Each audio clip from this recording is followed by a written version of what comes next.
Is artificial intelligence and robots and machines going to replace us? Or should we maybe just learn to understand how to work with them? How is it going to impact a student that now has to write a 1,000-word essay? We can get these answers from ChatGPT. So I'm not going to ask ChatGPT to write my blog post for me, but I can ask it to help me create some topics and to get my creative juices flowing.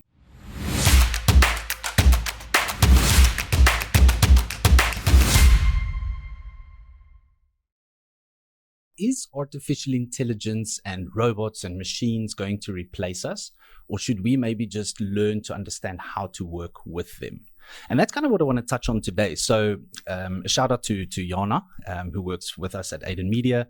And she brought actually quite an interesting topic up. And I think it's come up quite a few times, and that's in the education space. So to give you some background, ChatGPT, if you haven't seen it, it's all over the internet. I mean, people are making TikToks and sharing ideas and suggestions on how to use it. And it is incredibly powerful. Make no mistake. Here's what the concerns are. Especially in the education space, how are children using this artificial intelligence when it comes to exam prep, when it comes to projects, when it comes to creating schoolwork, whatever it might be, even if it's a research topic, instead of now you're going to have to go through all the pages, you can actually ask a few lines of questions and you can get all the information straight in front of you. So there are some concerns, and understandably, but I think it's an interesting time because for lack of a better way of saying it, whether you like it or not, it is the future. Artificial intelligence is the future. It's quicker, it's easier, it's more efficient, and it is just it doesn't come with all the admin that humans have. Humans get sick, artificial intelligence doesn't. Humans make mistakes, AI makes mistakes, but it's based on repetitive and understanding and building, and essentially it eventually becomes solid. So here's where the concerns are: will it replace us? I think the more important question is to ask, how can we work with AI? Because it is going to be the future. So it doesn't help to, put blocks on it and say, that's something we shouldn't touch. I kind of feel it's more like what the internet was sub 2000, just before the internet came out. Everybody was so scared of what's going to happen now on the internet, and, people are going to get abducted by their computers, and it's crazy. But we got through that phase, and I think pretty much 99% of people out there appreciate the internet now. So now the next transition is artificial intelligence and, the natural progression of technology.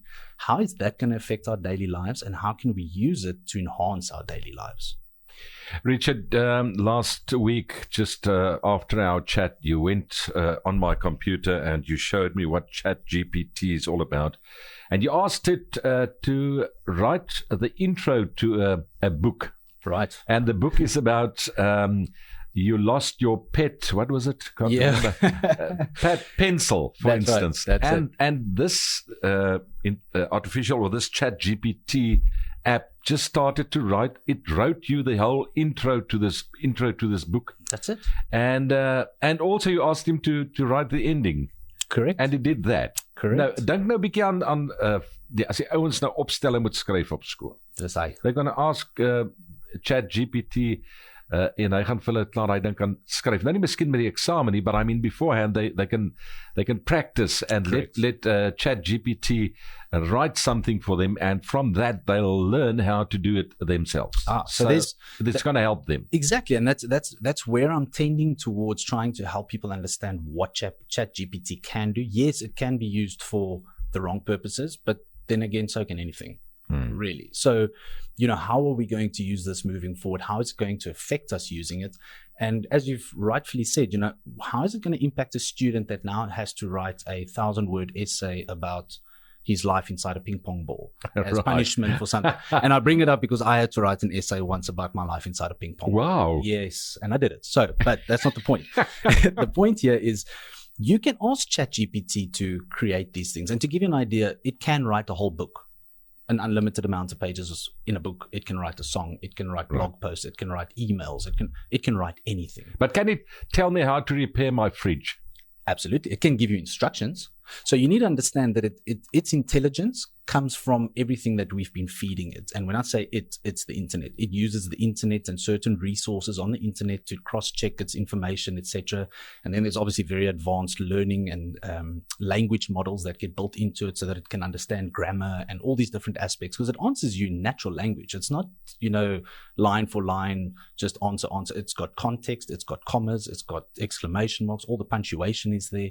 So you could essentially just copy and paste that and use it. Right. And that's where I want to start touching on now, because what a lot of people are not aware of is every piece of information that ChatGPT creates or generates. If you ask it a question and it gives you that answer is that IP belongs to ChatGPT. So you just copying it and putting it on your website as a blog post because it's incredibly good at SEO and it's got all the keywords and whatever else, you are actually committing plagiarism. Yeah, plagiaat. And so the kid or the person in school or using it for whatever purpose needs to be aware of that, because I personally think that it's only a matter of time before ChatGPT can turn around and say, well, that blog post belongs to us and you made X amount of money. So I'm not saying it will happen, but it's something to be aware of. Here's how I think it's a better way of using it. As you rightfully said as well, how often do you have writer's block? Not every kid is brilliant at writing essays. Not every person can create eye-catching headlines. Not every person can think of a clever little one-liner. Not everybody can bake a bread. We can get these answers from ChatGPT. So I'm not going to ask ChatGPT to write my blog post for me, but I can ask it to help me create some topics and to get my creative juices flowing. And then whatever it generates, I need to take that, as you would with any good piece of writing, is then to take it and to obviously take out the most important points and create your own version of it. And I think that's also very, very important. But I think in the education side of things, it's an interesting landscape because I can understand the concerns, but yet I'm still a very big proponent for rather try and work with it than against it. But if you're a business owner, let's go to that, from schools to businesses. Right. And you ask ChatGPT to write you an advertisement that you want to use on social media. Yeah, absolutely. Will he do that? Absolutely. So you'll have to feed him all the information, like your business is a dry cleaning business doing this and that and that. Well, you wouldn't tell it first what you're doing. You would tell it what you want to achieve. So it's just as good as sitting in front of me and saying, well, Richard, I really want to sell, these keys. My target market is X, Y, and Z, and this is the problem that it solves. And you can essentially tell ChatGPT exactly the same thing. So you would say to ChatGPT, create me an ad, including the script or the voiceover, or whatever needs to go along with it, for a product that's marketed at this certain demographic, and this is how they buy it, and these are the advantages. And it'll take that information and then create something around that for you. Wow. You've asked it for a sales script, so it knows how to structure a sales script. In other words, it'll start in the beginning with an eye-catching headline, and then it'll give you, some advantages and some reviews, and then it will only give you the call to action, purchase this pair of keys or buy this toothpaste or whatever it might be. But don't you think the next step will be that you ask him to create you a video? I'm so glad you asked that, because unfortunately we are too late already, because that exists. No, man. I'm not kidding. So I want a video of a business doing laundry, yes, sir. And it'll create that video for you. It will even do so. Here's a very This is going to take over the world. Or should we not work with it? I asked you at the beginning of this conversation. I thought the internet and Facebook and all those will, but this thing is going to take over. I'm telling you. Sorry. And it's something to be aware of, because if you can understand the advantages of using it and you can bring that into your workflow. And when I say that, something as simple as a recipe, it can write for you. So if you sell, let's say, fermented bananas, I don't know if anybody does that, but fermented bananas, and you're looking for a recipe or a cookie recipe or something using fermented bananas, it will be able to give you one. Sure, you could go onto Google, but that takes a little longer. It's like 3 or 4 steps, and I've got to read a little bit and make sure this is what I want, where I can just ask the question and get the answer. This is fantastic. It is. Unreal. But to get back to just that last part, and I'd love to just leave the listeners with this as well. So I watched a TikTok recently on a video creator that, again, spoke about ChatGPT.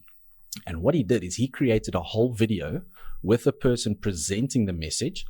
The voiceover, the script, and the video were all 3 AI driven. So all he did, this was his process, went onto ChatGPT, said, write a video script about the following topic. I can't remember what it was. Include a bit of humor, and you can even ask it to do it in a certain tone of voice. So if you wanted to sound like the way Homer Simpson would talk, you can say in the voice of Homer Simpson or whatever it might be, and it'll add in the punctuation and the necessary words to make you have that effect. Then you've taken now the script because you've got the written word. You take that and you pass it into another AI program that will create voiceovers for you. So you can tell it, I want a female voice, I want a male voice, I want a North American whatever voice, and it will then create that sound for you. And it's almost spittingly imaged exactly the same as the human. It's scarily accurate. That is unreal. So that was the second step. And then the third step was to create the person to actually present this. So you upload the audio file and then you tell the AI, and remember, these are now different platforms being used. This isn't all ChatGPT, but the point is you can achieve this. And you go onto the platform that he used and you can create videos. So you can say, I want a presenter, I want a middle-aged man with a beard and a this and a that. It'll generate that. And then using the sound clip that you've uploaded, along with whatever you've asked it, it will then create someone and the mouth will move according to the voice and the person's eyes blink and he looks so. So, I'm going to leave you with that. So yes, it's a scary thought, but I'm hoping, I think humans and the human race will be able to use it responsibly going forward and understand how to rather work with it, as I say, instead of against it, because I think it has got major upsells, time saving, efficiency, etc., etc.